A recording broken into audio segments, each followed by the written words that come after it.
বন্ধুসকল Motorola launch কৰিছে এটা নতুন স্মাৰ্টফোন Motorola One Action য'ত আপোনালোকে Samsungৰ Exynos 9609 প্ৰচেছৰ পাই যাব আৰু পিছফালে পাই যাব এটা ধুনীয়া ধৰণৰ অ্যাকশন কেমেৰা বন্ধুসকল আজিৰ এই ভিডিঅ'টোত আমি কথা পাতিম এই স্মাৰ্টফোনটোৰ স্পেচিফিকেশনৰ বিষয়ে ইয়াৰ কিনেকুৱা দাম হয় আৰু সঁচাকৈ এই স্মাৰ্টফোনটো লোৱা আপোনাৰ ভাল হ'ব নে নহ'ব এই সকলোবোৰ বিষয়ে বন্ধুসকল মই হৃদয় আপোনালোকে চাইছে ডিটেইল বন্ধু আহক আৰম্ভ কৰোঁ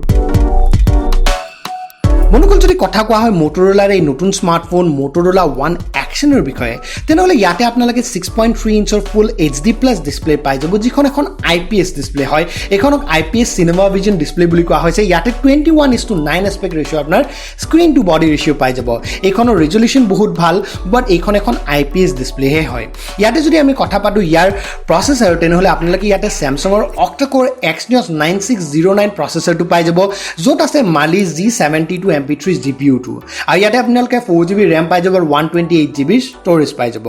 যদি ইয়াৰে সবচে হাইলাইটেড ফিচাৰ ক্যামেৰাৰ কথা কোৱা হয় তেনেহলে আপোনালোকে ইয়াতে 16 মেগাপিক্সেলৰ অ্যাকশন ক্যামেৰা এটা পাই যাব যাৰ পিক্সেলৰ সাইজ হল 2 মাইক্ৰন আৰু ইয়াতে আপোনালোকে f2.2 ৰ এপাৰ্চাৰ পাই যাব সেকেন্ড যেটো ক্যামেৰা হয় হেতু হল 12 মেগাপিক্সেলৰ প্ৰাইমাৰী ক্যামেৰা যাৰ এপাৰ্চাৰ হল f1.8 নেক্সট যেটো ক্যামেৰা হল হেতু এটা ডেপথ সেন্সিং সেন্সৰ যাৰ মেগাপিক্সেল হল 5 মেগাপিক্সেল আৰু ইয়াতে এপাৰ্চাৰ পাই যাব f2.2 ইয়াতে যদি আমি কথা কও অ্যাকশন ক্যামেৰাটো মানে 16 মেগাপিক্সেলৰ যেটো ক্যামেৰা হেতুৰ কথা তো ইয়াতে আপোনালোকে 117 ডিগ্ৰী ওয়াইড এংগল পাই যাব আৰু ইয়াতে ভিডিও ষ্টেবিলাইজেশন AI সকলো বিলাক আছে যাৰ দ্বাৰা আপুনি ধুনীয়া ধৰণৰ ভিডিও এই স্মাৰ্টফোনটোৰ দ্বাৰা ৰেকৰ্ড কৰিব পাৰিব ইয়াতে যদি আমি কথা কও ইয়াৰ সেলফি ক্যামেৰাৰ কথা তো ইয়াতে আপোনালোকে 12 মেগাপিক্সেলৰ এটা সেলফি ক্যামেৰা পাই যাব যাৰ যদি পিক্সেলৰ সাইজ কও তেনেহলে আপোনালোকে 1.25 মাইক্ৰন পিক্সেলৰ পাই যাব আৰু লগতে ইয়াতে এপিএছৰ f2.0 পাই যাব বন্ধুসকল এই স্মাৰ্টফোনটো সকলো ধৰণৰ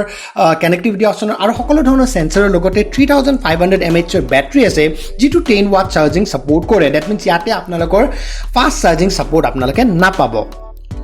বন্ধুসকল যদি ইয়াৰ প্ৰাইজৰ কথা কোৱা হয় ইয়াৰ দামটো ৰখা হৈছে 13999 টকা মানে 14000 টকা 1 টকা এটা কম আৰু যদি হেকলৈ গৈ ইয়াৰ কথা কোৱা হয় যে ইয়া কিনাটো ভাল হ'ব নে নহব তেনে আপোনালোকে ইয়াতে অ্যাকশন ক্যামেৰাটোক বাহিৰে বিশেষ একো ভাল বুলি ক'ব নোৱাৰি কাৰণ ইয়াতে IPS ডিসপ্লেখনৰ ৰেজলিউশন বহুত ভাল বাট এটো এখন IPS ডিসপ্লে হয় ইয়াৰ প্ৰসেসৰ ইমান বেয়া নহয় তথাপিও ইয়াতে অ্যাকশন ক্যামেৰাটোক বাহিৰে যদি ক'ব যোৱা যায় 14000 টকা দিব পৰা কোৱালিটিৰ স্পেচিফিকেশন ইয়াতে নাই কাৰণ 14000 টকাত মাৰ্কেটত ইনকুৱা স্মাৰ্টফোন আছে যিবিলাকত বহুত ভাল ধৰণৰ ফিচাৰ্স আপোনালোকে পাই যাব তথাপিও যদি আপোনালোকে এটা ভাল ধৰণৰ